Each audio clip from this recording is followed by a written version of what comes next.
Ok. Donc, oui, à peu près, ce sont tous les différents ou les types les plus importants qu'on a en C. Et puis, ça, c'est vrai aussi que ça dépend, vous savez, les langages C, c'est un langage compilé. Euh, par, par contre, par exemple, Python, il est interprété. Java, bon, il y a Java, c'est, bah, comment ça s'appelle exactement? C'est traduit en fait. Et ça dépend de la machine en fait, les résultats de la compilation. Donc, en dépendant des compilateurs, ça peut changer légèrement. On va toujours supposer que ça sont les bonnes valeurs. Mais si vous voulez vous assurer qu'un entier il est sur 8 bits, 16 bits, 32 bits, etc., dans un moment donné, ça c'est un petit note que je vais mettre à côté. Vous pouvez utiliser la librairie stdin.h où il y a certains types comme int with underscore t, et comme ça on peut assurer n'importe dans quel compilateur, dans quelle machine, qu'on va travailler sur 8 bits, sur 8 bits aussi unsigned pour ces types là, sur 16 bits, 32 bits, etc. Ça n'est pas très important de savoir tout ce que toutes ces informations que je vous donne, c'est simplement pour chauffer un petit peu sans, comme vous pouvez voir, des questions générales à lancer. Et ça, lors des TP, je pense que ça va être plus clair. Puis, on va voir les expressions. Les expressions en C, normalement, une expression, c'est quelque chose que vous connaissez très bien. C'est, par exemple, si je dis A égale à 2 plus 3. Donc, une expression, en gros, c'est une expression numérique où on a des opérateurs, des opérandes, et on va affecter une variable. Donc normalement, ça c'est la forme d'une expression simple, et on va distinguer, vous allez voir pourquoi, on va distinguer entre la partie à gauche, ou left value, donc L value, left value, cette partie-là, et la partie à droite de l'opérateur d'affectation, c'est right value, c'est ces parties-là. Donc tous les deux sont un peu différents, de façon que la left value, ça sera toujours en C et en Java, il sera toujours une variable. Ça doit être toujours, ça fait toujours référence à un placement des mémoires. Donc ça sera le cas ici. Par contre, la valeur à droite, ça peut être différentes choses. Ça peut être une variable, ça peut être une fonction, ça peut être oui, une expression. Donc ça ici, par exemple, on peut avoir une fonction qui renvoie une valeur. Donc toute expression qui est capable de renvoyer une, une constante, une valeur, ça va être la valeur à droite. Donc ça, encore intuitivement, je pense que tout le monde comprend assez bien comment ça fonctionne, mais c'est bien de nommer les choses proprement. Donc ça s'appelle la left value, ou valeur à gauche, valeur à droite. Et ici, ce qu'on a, c'est toujours l'opérateur d'affectation. Pourquoi c'est ça important? Parce qu'on va voir que les compilateurs, ils fonctionnent différemment dans la partie à droite et la partie à gauche. Par exemple, ici, on a quelques petits exemples d'un petit programme en C. Donc, d'abord, on a la déclaration d'un variable A de type char, donc caractère sur 8 bits. Ça, il y a, bon, ouais, assez intuitif. Et puis on a une expression. Et donc, bon, on sait qu'à la fin de cette expression, A, elle va valoir 2. Ça n'étonne à personne. Mais il y a derrière, il y a quelque chose parce que si on regarde la partie à gauche, la A, c'est une variable de type char, on est d'accord. Mais si on regarde à droite, 2, ça sera un constante de type int, de type entier. Comme on vient de voir, si on met une valeur entière, ça va être entendu compris en tant que constante de type entier. Donc ce qu'on est en train de faire ici, c'est d'affecter un type char de 8 bits avec 2, c'est sur 32 bits. Donc ce qu'il y a, c'est lors de l'application en fait de cette constante de type entier à cette constante de type char, il y a un transtypage implicite. Implicite, ça veut dire qu'il n'y a pas un...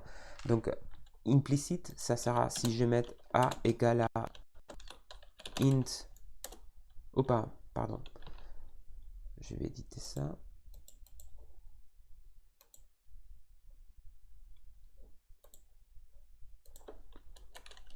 Bon, a égale à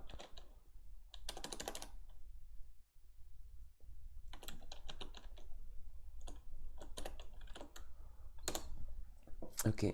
Donc si je mets ça, ça sera un oups, mince, char 2. Pardon, c'est celle-là. Donc si je mets cette transtypage ou casting implicitement, c'est bien, mais les compilateurs, il est capable de le faire lui-même parfois, comme c'est le cas ici. Donc ça, encore, je pense que c'est intuitif, mais ce qu'on va voir, on peut faire char A, oui, vous pouvez faire ça, mais normalement, ouais, c'est mieux pour l'instant de faire de séparer la déclaration des variables et l'affectation des variables. C'est surtout pas trop par rapport à l'architecture, mais par rapport à algorithmique.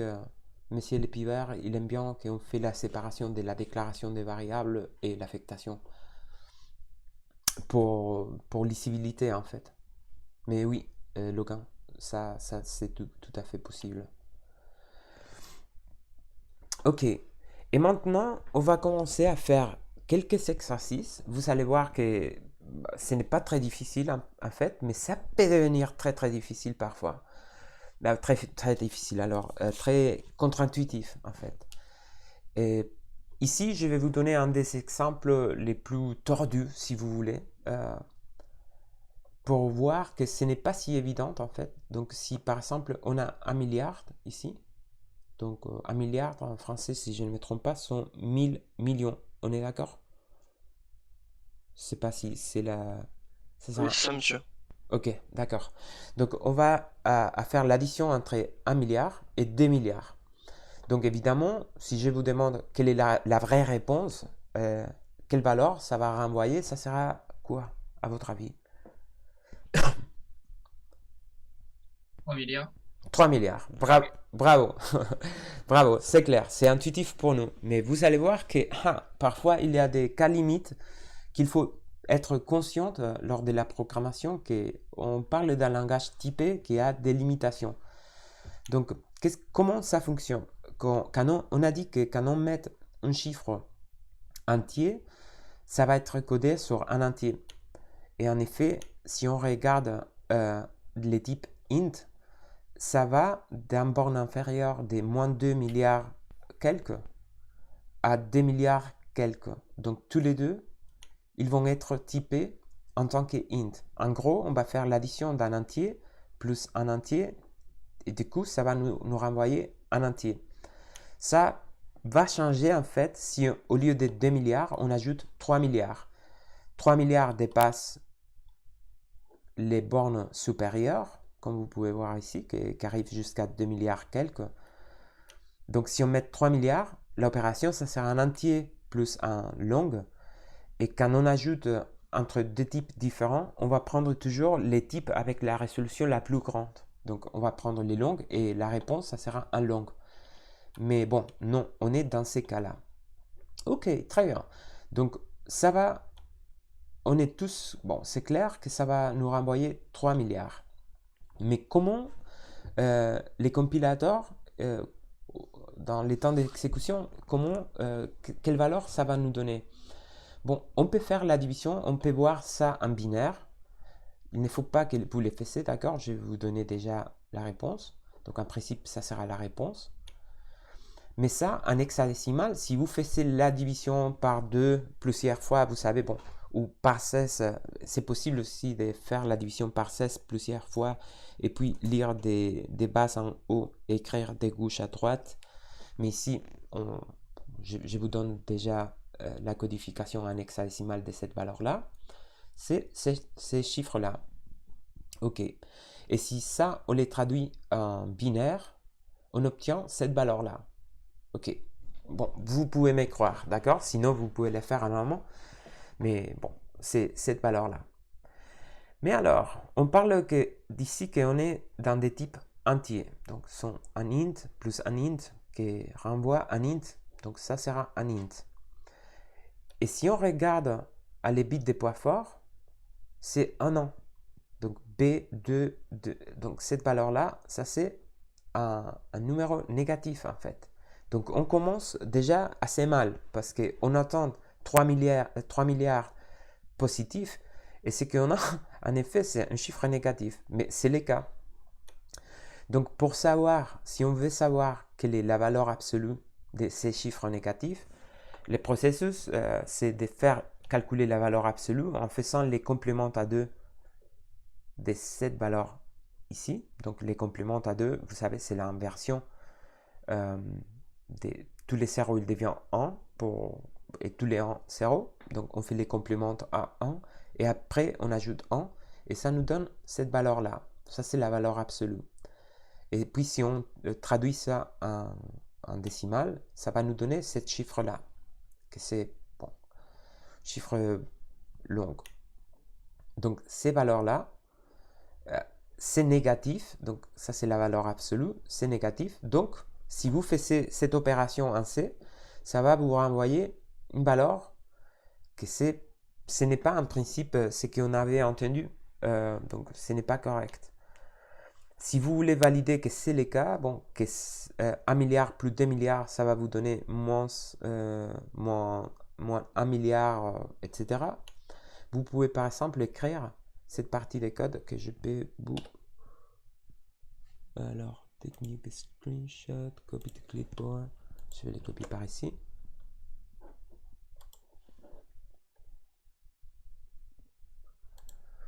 Donc, ce qui est une valeur... ici, par exemple, dans ces morceaux de code, pour valider que c'est la bonne réponse, ce qu'on fait, en fait, c'est... on a une variable de type long. On va faire l'addition de la partie à droite. Et la partie à droite, ça va nous donner, parce que c'est un entier plus un entier, ça va nous renvoyer un entier avec cette valeur-là. Et une fois qu'on a cette valeur, on va affecter la variable x de type long, mais avec cette valeur négative. Donc, si on fait un printf de cette valeur, ça va nous donner une valeur improbable, très improbable en fait. Donc, quelle solution on peut utiliser si on veut gérer ça? Je ne sais pas si vous avez quelques idées déjà de comment on peut faire une addition de 1 milliard plus 2 milliards et que ça nous donne la réponse qu'on attend, soit 3 milliards. Est-ce que ça marche en parenthèse longue avant le calcul, mais en calcul entre parenthèses? Logan, ça, je ne sais pas si c'est pour moi, mais ça a beaucoup coupé en fait votre micro. Ah, j'ai dit, Oui, est-ce que ça fonctionnerait si on mettait entre parenthèses longue au début ouais, et tout le calcul entre parenthèses? c'est une bonne réponse en fait. Par exemple, faire ça, n'est-ce pas? Longue 1 milliard, bah, quelque chose comme ça, plus 2 milliards. Quelque chose comme ça, n'est-ce pas? C'est ça, oui. Ouais, ça, si on écrit exactement, ça c'est un des possibles réponses, exactement. On vient de faire un, ouais, Jules, super. Donc, tous les deux sont corrects. Donc, la réponse de Jules, c'est de mettre le modificateur L pour dire ça va être un long. Du coup, on va faire une addition des longues et il n'y a pas de problème avec les longues parce que la résolution c'est à 64 bits. Donc, ça peut le faire. Ou soit, comme Logan, il a proposé de mettre un long et un trace-typage implicite, explicite et ça va le faire aussi. Alors, Paul, il demande Monsieur, petite question qui n'a rien à voir, mais je n'ai pas l'impression que vous m'avez appelé tout à l'heure. Alors, ok, d'accord. Je vais chercher.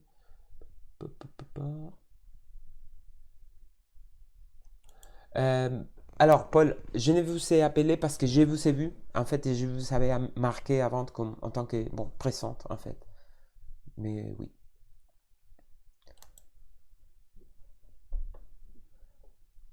Non, c'est pas grave. C'est bien, en fait, que vous me rappelez. Ok, Jules, mais avec des U à la place des L, ça donnera quoi? Bon, c'est aussi une bonne question. Ici, par exemple, je vous ai proposé des solutions différentes. Donc, soit en ajoutant un L, soit en ajoutant un U. Un U, il n'a pas... on gagne des... Si on regarde ici, en arrière. Donc, un entier non signé, alors, un entier signé, ça va de moins 2 milliards quelques à 2 milliards. Si on met un unsigned int, les bornes inférieures, ça sera 0, et les bornes supérieures, ça sera 4 milliards quelques. Donc, on peut bien faire, par ici, mettre un U, sauf que ça implique que les résultats, ça sera toujours un chiffre positif. Ça ne peut pas être pour un chiffre négatif. Donc la U, c'est complètement correct. Donc si on met un U, ça va nous donner bien 3 milliards. Parce que les bornes, ça bouge jusqu'à 4 milliards. En tout cas, ça c'est un exemple un peu, comment dire, très limite. Mais parfois, ça c'est intéressant. Je trouve que vous apprenez ça. Pas parce que vous allez mettre en place ça tout le temps lors que vous codez. Mais parfois, c'est vrai qu'on peut avoir des résultats étranges dans notre code et ne savoir pas pourquoi on obtient ce type de résultats. Bon, ici, vous pouvez voir qu'il y a des cas où on obtient des choses qu'on ne prévoit pas au début. Donc ici, quelques exemples un petit peu plus gentils. Donc par exemple, je vais vous permettre de faire cet exercice vous. Et simplement, il faut me dire à la fin, ou l'écrire par ici, les types qu'il va renvoyer, cette expression, et la valeur. Donc ça, je vous laisse le faire et je pense que ça doit être faisable pour vous. Nickel, Enzo. C'est 9000. On peut l'écrire, si vous me permettez. On peut l'écrire comme ça pour dire 9000 longues et distinguer. En fait, L, c'est le suffixe pour modifier. Et la réponse à ça, ça sera 9000 des types longues. Mais c'est exactement ça. L'idée, c'est que ça, on va les prendre en tant qu'entier. Ça, on va les prendre en tant que longue. Et puis, on va faire la soustraction d'un entier. Donc, un long, si on multiplie un entier avec un long, les résultats de cette expression, ça va prendre les types de l'expression de la partie la plus avec plus de résolution, soit les types longs. Donc ça va nous donner un long, et puis un long moins un entier, ça va nous donner un long. Du coup, bon, l'opération c'est assez simple, ça nous retourne un 9000 des types longs. Comme vous pouvez voir, je vais relativement vite, donc vous pouvez m'interrompre s'il y a quelque chose qui ne marche pas trop. Bon, quel sera le résultat de cette expression-là? 0,1 plus 100 U. Un double non signé. Ça sera un double simplement. Parce que ça c'est non signé et ça c'est double. Mais comme double, il y a plus de résolutions, plus... Ouais, c'est normalement même les flottantes. Donc si on fait un flottante plus un entier, ça va prendre toujours les flottantes. C'est privilégié. Donc Enso, c'est exactement ça. C'est 100,1 des types doubles. Ça, on le fait rapidement parce que ici, une expression un petit peu plus complexe, si on veut, ça va renvoyer quoi? Double. Double, on est d'accord. Ça, c'est double plus flottante plus un signed int multiplié par int. Donc, les types les plus grands de l'expression, ça sera un double. Du coup, ça va renvoyer un double. Je pense que ça, vous les voyez très, très, très rapidement. Ça, bon, vous savez, la priorité des opérations, si on ne met pas des parenthèses, mais la multiplication, c'est priorisé sur l'addition. Donc, ça c'est pareil à faire avec un parenthèse ici. Et ça nous donne 24,5 et nous renvoie un double. Celle-là, c'est chiant. Je vous laisse 5 minutes à réfléchir et après, je vous donne la réponse. Mais c'est un des cas que ce n'est pas du tout intuitif. Il faut les faire à la main et pour voir qu'est-ce que ça donne. Je vous laisse quelques minutes pour réfléchir.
Donc, bravo Logan. Effectivement, c'est des types unsigned char et c'est bien les résultats 156. On va voir pourquoi ça, d'accord? Je suis content que ça, c'est un des cas qui ne devient pas si simple. Il faut réfléchir un peu. Donc, d'abord, on est d'accord que ces parties-là, donc ce qu'on a à gauche, c'est un transtypage explicite. Donc, soit qu'il soit la réponse, ça sera un unsigned char parce que c'est forcé. On force ici les résultats qui soient des types unsigned char. Par contre, ici, dans les parenthèses, ce qu'on a, c'est un moins 100. Et ça, par défaut, ça va être typé en tant qu'entier. On est d'accord? Jusqu'ici, n'est-ce pas? Donc, ça, c'est un entier codé sur 32 bits. Et la question maintenant que se pose, c'est moins 100. Ça c'est combien en fait en binaire? Donc, ce qu'on peut faire, c'est la règle de la division. Donc, on peut, pour savoir la valeur absolue, parce qu'on a un signe, donc les résultats ils seraient stockés en complément à 2. Donc, on prend la valeur absolue, soit 100, et on fait des divisions par 2. Donc, 100 divisé par 2, ça nous fait 50 et le reste c'est 0. 50 divisé par 2, ça fait 25 et le reste est 0, etc. etc. Jusqu'on arrive à 0 ici. Donc, il n'y a plus rien à diviser. Puis, pour écrire cette valeur, on va lire des bas en haut, écrire des gauches à droite. En gros, on a cette valeur-là, elle va codifier 100. Mais comme il y a 32 bits, on va remplir avec un 0. On parle que de la valeur absolue pour l'instant. Donc, on va remplir tout ça des zéros et cette valeur-là, ça fait 100. Et puis, si on veut calculer moins 100, ce qu'on va faire, c'est les complémenter à 1. Donc, inverser les 0 pour des 100 et les 1 pour des 0 et ajouter 1 pour obtenir les compléments à 2. Bon, ça, je pense que c'est clair. Donc, en gros, moins 100, c'est codé avec cette valeur-là. Chiffre énorme, ça fait moins 100 un complément à 2. Donc, ça c'est sur 32 bits, mais ici on a un unsigned char. On va faire un transtypage après. Et un unsigned char, c'est sur 8 bits.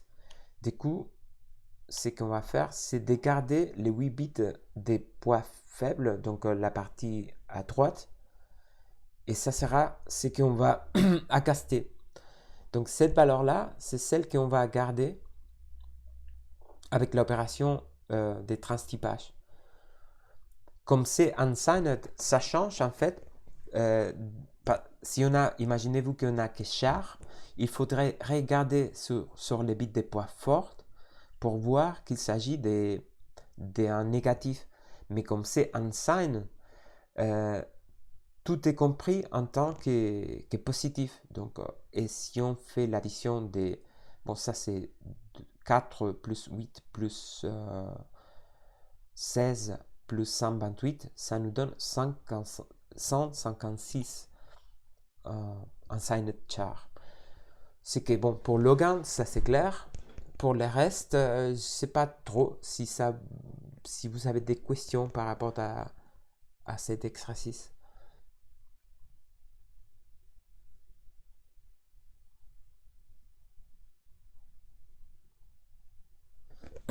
Pouvez-vous confirmer si ça va, si ça vous pose des problèmes, si...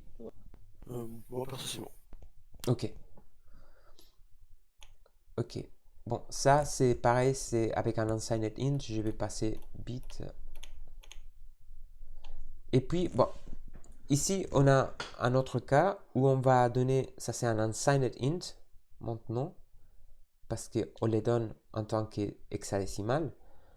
Et on va faire un transtypage à char. Ce n'est pas un unsigned char, c'est char.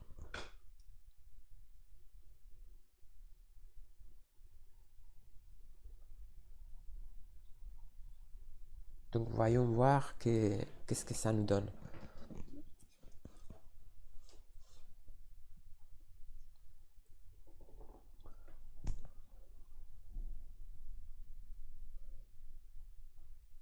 Logan, je suis sûr que vous allez faire l'exercice, je pense. Donc permettez que notre collègue mette la réponse.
Enzo vient de donner une approximation très proche, en fait.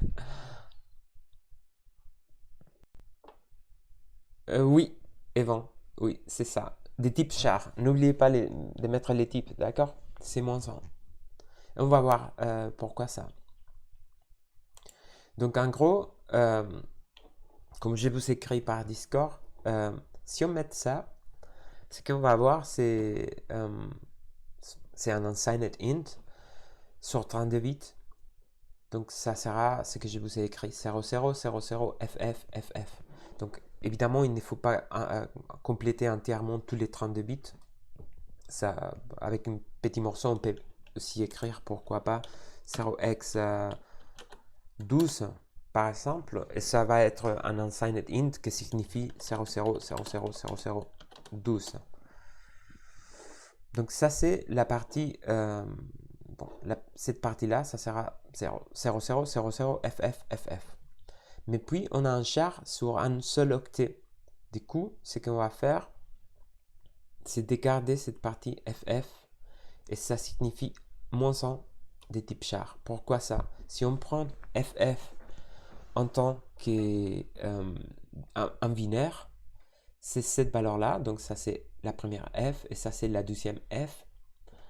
Et toujours quand le bit des poids forts ici, ce n'est pas un unsigned char. Ça peut changer tout en fait. C'est un char, donc c'est typé, c'est signé, pardon. Donc les bits des poids forts c'est à 1. Donc ça signifie que cette valeur-là, c'est un chiffre négatif. Et pour obtenir la valeur absolue, on va faire de la chiffre négative les compléments à 2. Les compléments à 2 de ça, c'est inverser d'abord tous les 100 par 0 et puis ajouter 1. Ça nous donne ça. Donc la valeur absolue de les compléments à 2, c'est 1. Et comme c'est négatif, c'est moins 1. Donc bravo, Evan. C'est ça. Puis il nous reste très peu de temps. Ça, je pense, je vais faire cela moi et après, je vais vous laisser simplement les plus intéressants à faire peut-être. Bon, ici, on a les cas d'ajouter un unsigned int plus un entier plus un caractère. Voyez-vous? Donc unsigned int plus int moins caractère. Et tout ça, on va les transtyper à caractère. Donc à la fin, on va garder que les 8 bits des poids faibles, la partie faible. Donc ça va nous renvoyer un char. Donc les types, c'est clair. Pour la partie... alors, qu'est-ce que je fais ici? Ça c'est un effet... Ici, je suis désolé, mais je me suis trompé moi. C'est ma faute. Je viens de me rendre compte. Ouais. Je me suis trompé. Savez-vous pourquoi je me suis trompé ici quand je fais cette traduction?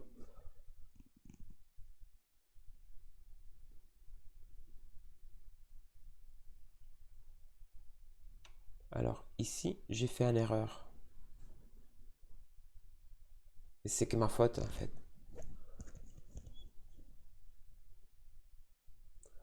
C'est qu'en effet, si on essaie de prendre ces parties-là, comme c'est un hexadécimal, ça va être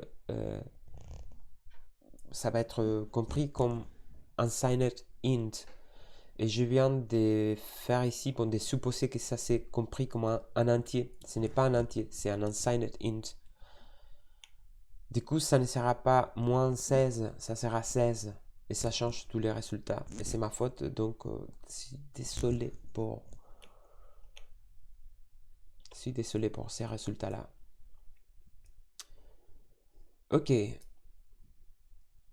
Ces résultats-là, ça va... Ici, petite question simple. Ça va renvoyer quoi? Pas la chiffre, d'accord? Mais les types qu'il va renvoyer cette expression, ça sera lesquels?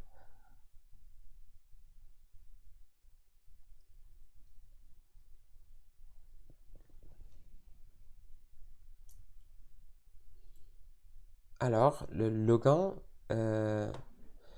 Logan dit double, char, Noël dit char, Jules double.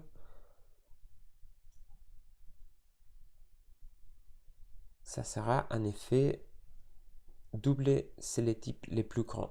Oui, exactement. Ici, on joue avec un transtypage à char, mais en effet, ça, quand on fait un transtypage, les transtypages, il va prendre toujours, il va transtyper l'expression à droite. C'est-à-dire ce qu'on a ici entre parenthèses. Donc cette expression, c'est équivalent à si on met des parenthèses. Il ne faut pas les mettre, mais on peut les mettre et l'expression ne change pas. Du coup, cette partie, ça sera char divisé par double. Donc ça sera un entier. Ça va nous renvoyer un char. Ça va nous renvoyer un double. Et du coup, char divisé par double, ça va être un double. Donc c'est bien un double. C'est un P. Ça peut tromper un peu. Parce que ça peut donner l'impression de renvoyer un char, mais c'est un double. Et puis la chiffre, bon, on peut faire la division de 156. Si on fait la multiplication, ça nous donne... alors, Logan propose 246,15 environ. D'accord.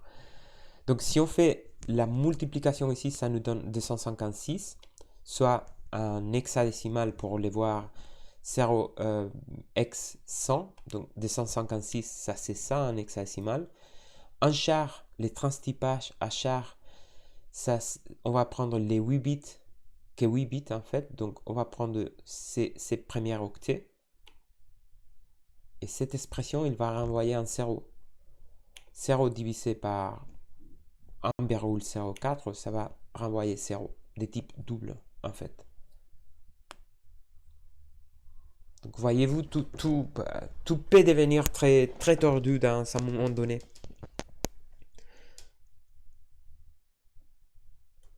Oui, Logan, il vient de poser, ouais, ça c'est tout à fait correct. Donc si on fait, ça changera beaucoup en fait. Donc si on met un transtypage à char de toute l'expression qu'on a à droite, ça va renvoyer un char et la valeur, ça va changer forcément. Ça peut vous donner probablement 246,15 parce que ça va être 256 divisé par 1,04, ça va renvoyer un type char. Et alors, petit seconde. Pac. Ok. Bon, il nous reste probablement, ouais, on peut faire encore 2-3 exercices et après je vous laisse sortir. Donc cette expression-là, ça nous donne, à votre avis, quoi en tant que type et valeur?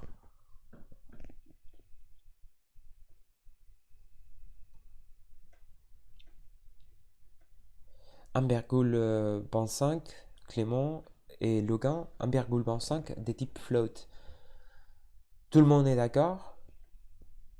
Vous pouvez mettre, si vous êtes d'accord avec quelqu'un, par exemple, on peut mettre oui. Donc Benjamin, il est d'accord. Donc vous pouvez mettre un poignet comme ça et on voit combien de gens. Oui. Là, ça risque pas de faire la division. Du coup, ça renvoie un double. Après, ça essaie de le mettre en float et du coup, ça met une erreur. Alors, j'aime bien votre façon de réfléchir, Enzo. On va voir, vous allez parler. Qu'est-ce que c'est ça? Cette valeur qu'on a ici, 5 tout seul, c'est quoi? Un entier. Et ça, c'est 4. Un entier. Si on fait un entier divisé par un entier, ça nous renvoie quoi? Je sais pas. Un entier, peut-être? Ouais, Ou un double? Ah, ok. un entier. Du coup, c'est bon. Du coup, ça Donc, va envoyer un. effectivement. Ah, ok. Ouais. Donc, ça, c'est 1. Et ça sera un entier. Mais après, on fait les transtypages à float. Et ça nous donne un an en tant que flottante. Puis, je suis pas sûr. Normalement, par rapport à la question que vous avez mis, si on fait les transtypages d'un double à flottante, si on les force, il n'y a pas de problème. On va perdre de la résolution. Donc, si on fait, par exemple, 3,5,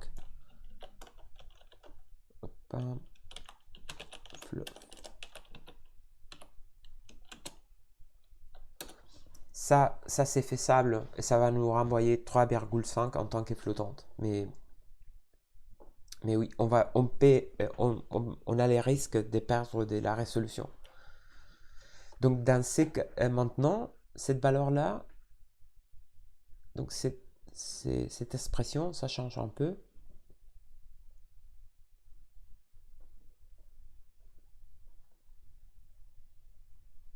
Ça y est.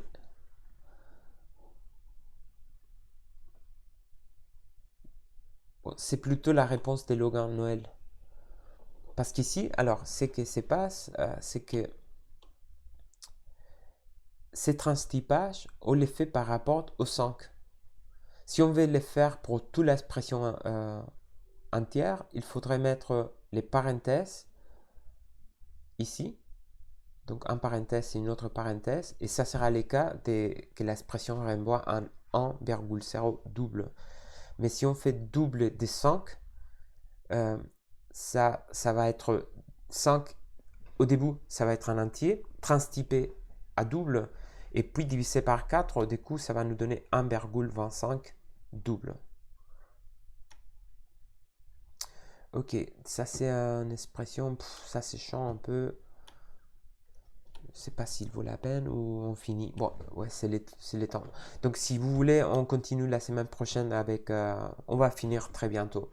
C'est une partie n'est pas très compliquée, je pense. Donc on va continuer avec cet exercice-là la semaine prochaine.